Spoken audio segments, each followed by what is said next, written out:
Boshqa talabalarga o'xshab siz ham imtihonga bir kun qolganda ertalabdan kechgacha o'qigan bo'lishingiz mumkin va imtihondan keyin o'rtacha yoki yaxshi natijaga erishgan bo'lishingiz ham mumkin.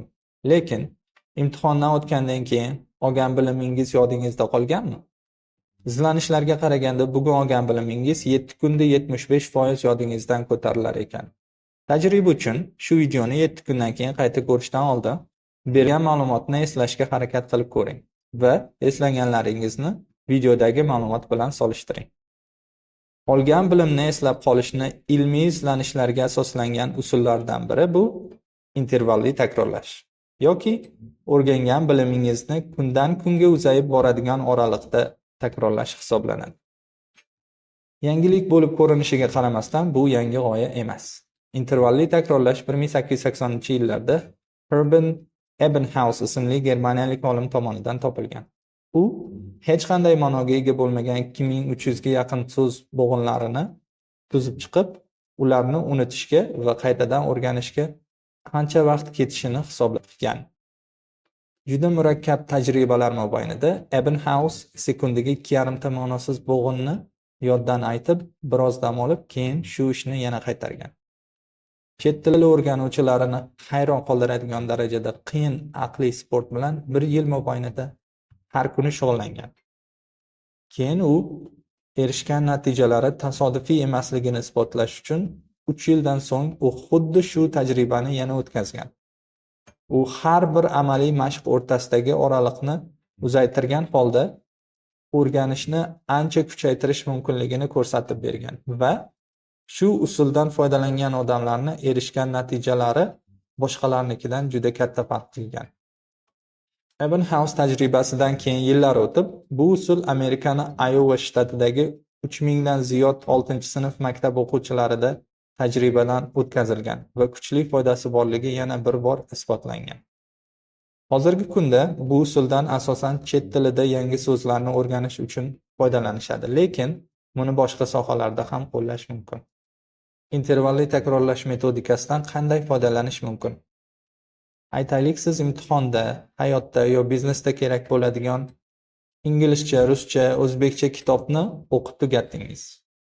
Agar bu ma'lumotni takrorlamasangiz, u 7 kun ichida 75% yodingizdan ko'tariladi.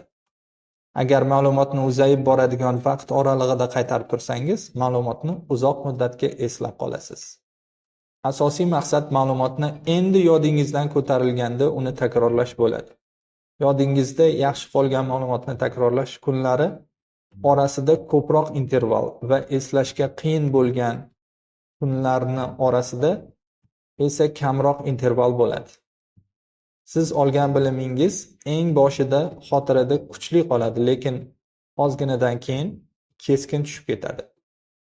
Shunda siz ma'lumotni takrorlaysiz va u yana xotirada qoladi, lekin yana keskin tushib ketadi.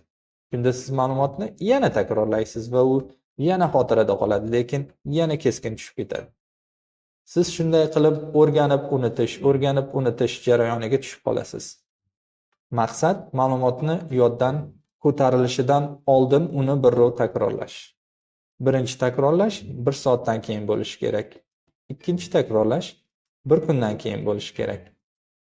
E'tibor bering, takrorlash orasidagi masofa uzayib bormoqda. Uchinchi takrorlash 3 kundan keyin, keyingilari 1 hafta, 1 oy va 3 oydan keyin. Bu metodika til o'rganuvchilaridan ham ko'ra ko'proq tibbiyot talabalariga qo'l keladi. Chunki ular bemorlarni davolash uchun juda uzoq va ko'p bilim olishadi. Izlanishlar shuni ko'rsatadiki, intervalli takrorlashdan foydalanmagan tibbiyot talabalari 1 yildan keyin olgan bilimlarni 33% unutishar ekan. 2 yildan keyin esa 50% dan ortiq bilim yoddan ko'tarilar ekan. Intervalli takrorlashdan foydalangan talabalar esa ma'lumotni eslab qolishda ulardan 40% kuchliroq ekan. Tibbiyot talabalari yillar mobaynida minglab elementlarni, til o'rganuvchilari esa minglab so'zlarni o'rganishadi va ularni har biriga intervalli takrorlash rejasini tuzib chiqish qiyinlik qiladi. Shu sababli tadqiqotchilar va dasturchilar birlashib Ankidroid intervalli takrorlash dasturini yaratishgan. Bu dastur savollarni va so'zlarni siz bergan javobga qarab 1 soat, 1, 3, 7, 30, 90 kunda takroran ko'rsatadi. Siz noto'g'ri javob bersangiz, dastur avtomatik ravishda noto'g'ri javobni ko'proq ko'rsatadi. Intervalli takrorlash yordamida siz katta ma'lumotni bir necha yil davomida eslab qolib, o'rganish vaqtini ancha qisqartirishingiz mumkin. Ya'ni siz allaqachon olgan bilimni takrorlab vaqtni behuda sarflab o'tirmay, faqatgina yoddan ko'tarilgan ma'lumotnigina takrorlaysiz. Ya'ni boshqalarga nisbatan ancha kamroq o'qiysiz. Ko'proq o'qishni emas, aqlliroq o'qishni tanlang. E'tiboringiz uchun rahmat.